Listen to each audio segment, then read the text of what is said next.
All right, stand tall 2-7 2024, and we are on verse 7 out of chapter 7 in the Art of War.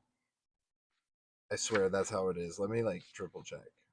Chapter 7, verse 7 out of the Art of War. That was a nice little rhyme. Let's move on in. Gotta love the little moments of art that appear in all of our lives, right? All right. Thus, if you order your men to roll up their buff coats and make forced marches without halting day or night, covering double the usual distance at a stretch, doing 100 li in order to wrest an advantage, the leaders of all your 3 divisions will fall into the hands of the army.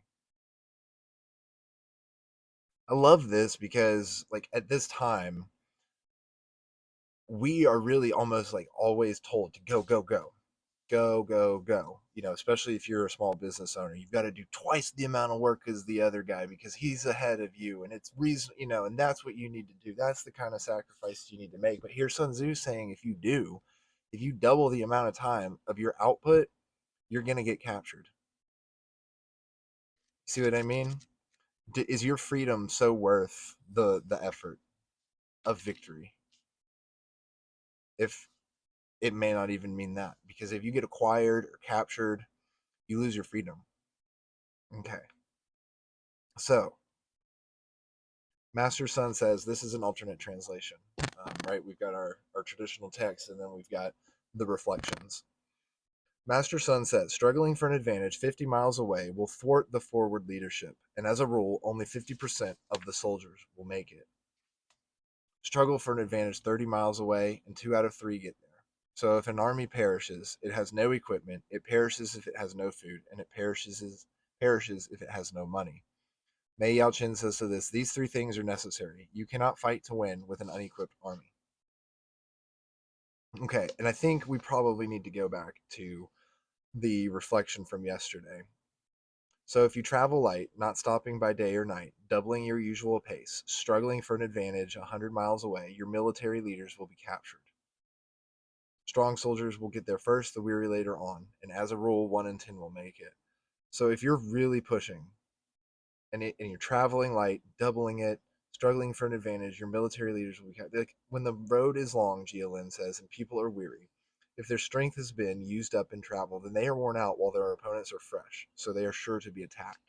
And so, in the war and the struggle of our daily lives, what resources are we using, and why are we traveling light, and why are we not staying put and fortifying up our defenses? Because what's the reason to go and try to take an advantage? Why are we traveling in the first place? All right. Life is a journey. Where are we traveling? Let's go over now to the Daily Stoic by Ryan Holiday and Stephen Hanselman. February 7th. Fear is a self fulfilling prophecy. Many are harmed by fear itself, and many may have come to their fate while dreading fate. Seneca, Oedipus, 992. Only the paranoid survive. Andy Grove, a former CEO of Intel, famously said, former, it might be true, but we also know that the paranoid often destroy themselves quicker and more spectacularly than any. Seneca, with his access and insight into the most powerful elite in Rome, would have seen this dynamic play out quite vividly. Nero, the student whose successes Seneca tried to curb, killed not only his own mother and wife, but eventually turned on Seneca, his mentor, too. The combination of power, fear, and mania can be deadly. The leader, convinced that he might be betrayed, acts first and betrays others first, afraid that he's not well liked. He works so hard to get others to like him that it has the opposite effect. Convinced of mismanagement, he micromanages and becomes the source of the mismanagement. He micromanagement, okay, and on, and things we fear or dread, we blindly inflict on ourselves.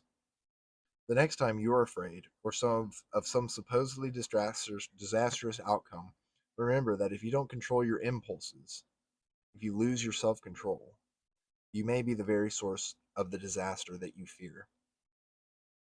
It happens to smarter and more powerful and more successful people, and it can happen to us too. I think that really does go hand in hand with Sun Tzu's reflection from that day, from from chapter 7, verse 7. It can happen to us too if we get so focused, right, on gaining that advantage. Sorry, I'm a little under the weather after having my wisdom teeth out. We're so focused and we're so fearful that we're so far behind that we're trying to push so hard to get ahead and play this catch up game. Instead of innovating, we're just trying to repeat the fundamentals, which is good. You got to repeat the fundamentals. But when you're trying to play catch up and you're losing sight of those fundamentals, of those things that got you there, and part of what got you there was the original thought, was your own original thought. And whatever that is, whatever your truth is what's going to keep you going in the end, no matter what. But if you're not careful, you could sell out. And what are you selling out to?